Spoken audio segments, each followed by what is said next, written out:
Salam sejahtera bersama saya Sharon Raymond dalam Berita Pagi Sabah edisi Isnin 30 Mac 2020. Tiada peningkatan kes positif COVID-19 di Sabah sehingga semalam menjadikan jumlah keseluruhan kes kekal 197 kes.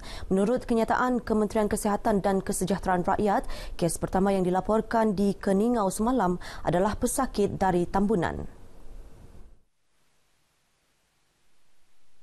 Tawau mencatatkan jumlah kes tertinggi sebanyak 57 kes, diikuti Lahad Datu 34, Kota Kinabalu 28 dan Sandakan 15 kes.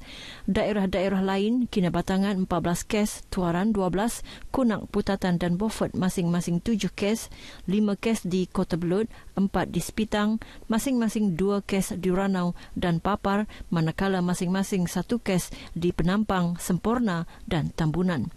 1 kematian akibat COVID-19 dicatat di Tawau 20 Mac lalu. Sementara itu, Setiausaha Kerajaan Negeri Datuk Safar Untong dalam satu kenyataan berkata, Mesyuarat Pusat Kawalan COVID-19 Sabah memutuskan untuk membenarkan 18 warga negara Malaysia, masing-masing 12 peserta Perhimpunan Tabligh di Sulawesi, Indonesia dan 16 orang awam memasuki Sabah. Kemasukan mereka melalui Kompleks Imigresen, Kastam, Kuarantin dan Keselamatan CIQS Tawau semalam diiringi 2 bot maritim Malaysia dan sebuah bot pasukan Polis Marin Tawau. Setiba di CIQS Tawau, kesemua mereka diuruskan petugas khas Kementerian Kesihatan Tawau dan kini dikuarantin selama 14 hari di Pusat Kuarantin Institut Pendidikan Guru Kampus Tawau di Balung Tawau. Penjaja di Pasar Borong Penampang diingatkan untuk sentiasa mengamalkan jarak 1 meter antara satu sama lain sebagai langkah mencegah penularan COVID-19. Ketika meninjau premis berkenaan, Ketua Polis Daerah Penampang DSP Muhammad Aris Ibrahim menegaskan penjaja dan pelanggan juga perlu memakai penutup hidung dan mulut serta memakai sarung tangan. DSP Muhammad Haris turut meminta agar hanya ketua keluarga dibenarkan keluar membeli barangan keperluan asas sepanjang tempoh Perintah Kawalan Pergerakan PKP. Mengulas PKP, setakat ini tiada sebarang tangkapan terhadap individu melanggar arahan di Penampang termasuk di kawasan sekatan jalan raya di 4 lokasi sekitar Penampang dan Putatan. Di kawasan SGR, kita melihat ramai orang yang bergerak dari daerah luar masuk ke kawasan kita dengan alasan yang kukuh. Tetapi secara keseluruhannya untuk Penampang ini, kita telah mencapai peratusan 95% pematuhan kepada PKP ini. Sebelah malam, semua premis tutup. Kita membuat penguatkuasaan, membuat pemantauan. Tidak ada premis yang engkar kepada arahan penutupan mengikut masa yang telah ditetapkan. Beliau ditemui media selepas meninjau Pasar Borong Penampang di Kepayan. Dalam pada itu, DSP Muhammad Haris memberi amaran bahawa pihaknya tidak akan berkompromi terhadap mana-mana individu yang menyebar berita palsu kerana boleh menimbulkan kegusaran dalam kalangan masyarakat. Setakat ini, 1 kertas siasatan dibuka terhadap seorang individu yang menyebar berita palsu di laman Facebook tentang mereka yang ditahan di lokap kerana tidak patuh PKP.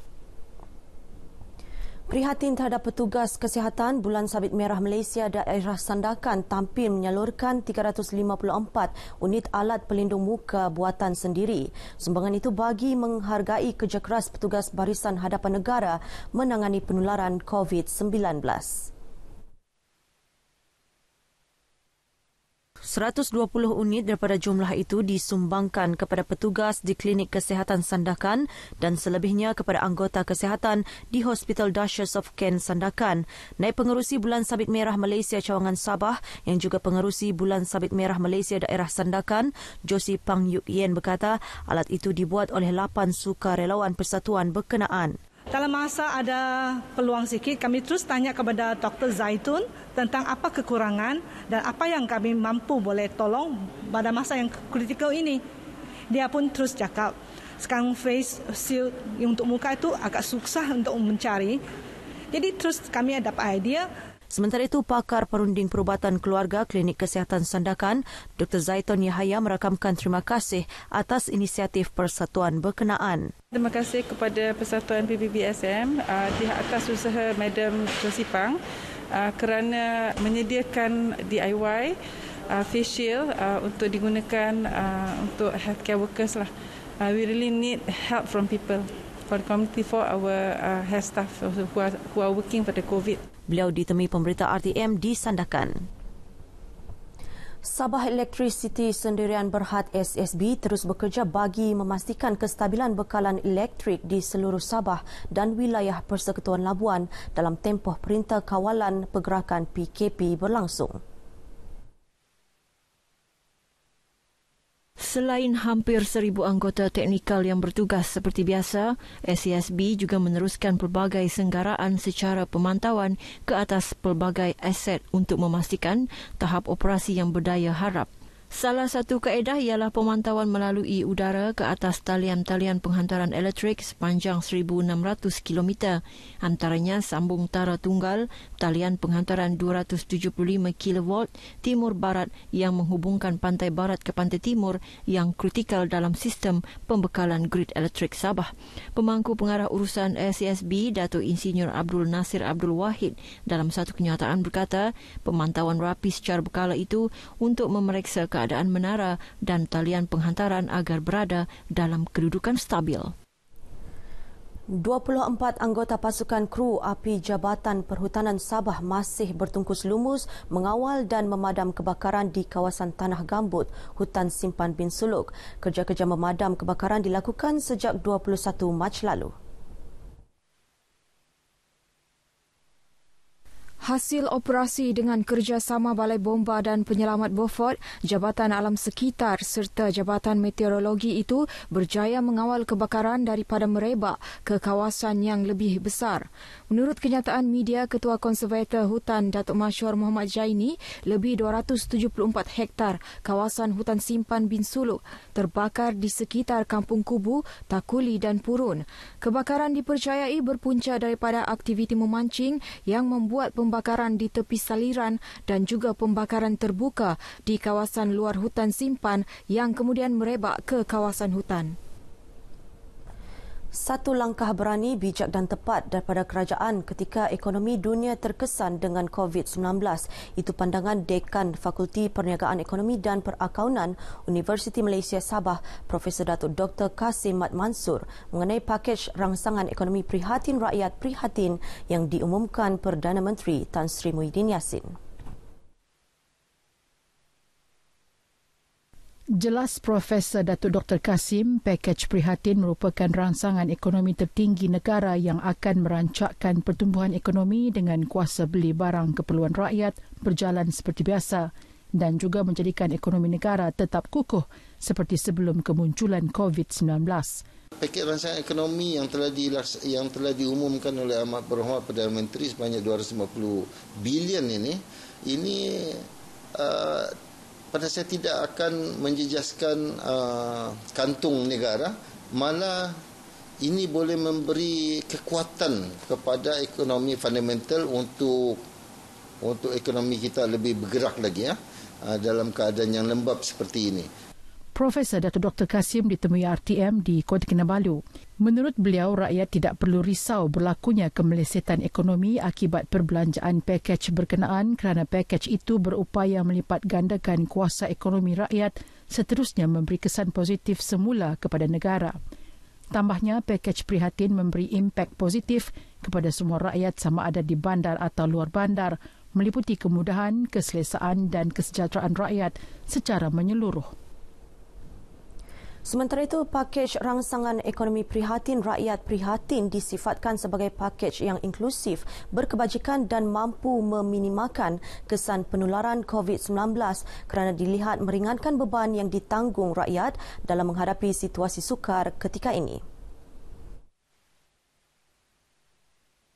Pengarah Pusat Pelaburan, Endowment dan Wakaf UMS yang juga merupakan pensyarah kanan bidang ekonomi Fakulti Perniagaan, Ekonomi dan Perakaunan UMS, Dr. Rafiq Idris berkata, pengisian itu memberi kelegaan selain mengurangkan kerisauan dan panik dalam kalangan rakyat yang terkesan sepanjang tempoh PKP. Kerisauan yang mungkin timbul jika tidak ada program moratorium ini sebagai contoh. Program ini tidaklah menyelesaikan 100%, tapi sekurang-kurangnya to cushion the impact of COVID-19 outbreak. Beliau menasihatkan masyarakat agar memanfaatkan sepenuhnya bantuan diberikan, terutama mereka yang bekerja sendiri dan peniaga kecil yang terkesan, supaya memikirkan perancangan alternatif untuk tempoh 1 sehingga 3 bulan dari sekarang. Pakej prihatin yang turut menyediakan Elon khas sebanyak RM200 sebulan kepada petugas barisan hadapan yang terlibat secara langsung dalam pelaksanaan Perintah Kawalan Pergerakan PKP ternyata menyuntik semangat golongan berkenaan untuk terus berkhidmat kepada negara. Allowance khas itu akan dibayar mulai 1 April ini kepada anggota tentera, polis, kastam, imigresen, anggota Angkatan Pertahanan Awam serta anggota rela. Mereka yang ditemui RTM di Kota Kinabalu menzahirkan rasa syukur atas keprihatinan Perdana Menteri Tan Sri Muhyiddin Yassin kepada semua rakyat yang terjejas akibat COVID-19. Bagi pihak peran lain ini, saya berterima kasih kepada kerajaan, terutama sekali PM, karena prihatin dengan para penjawat awam, khususnya polis dan pasukan lain. Terima kasih pada kerajaan semua dan membantu polis semua dan ATM, dan terima kasihlah kerajaan bagi 200. Dalam pada itu, golongan bujang tidak terkecuali daripada menerima bantuan pakej rangsangan ekonomi prihatin rakyat 2020.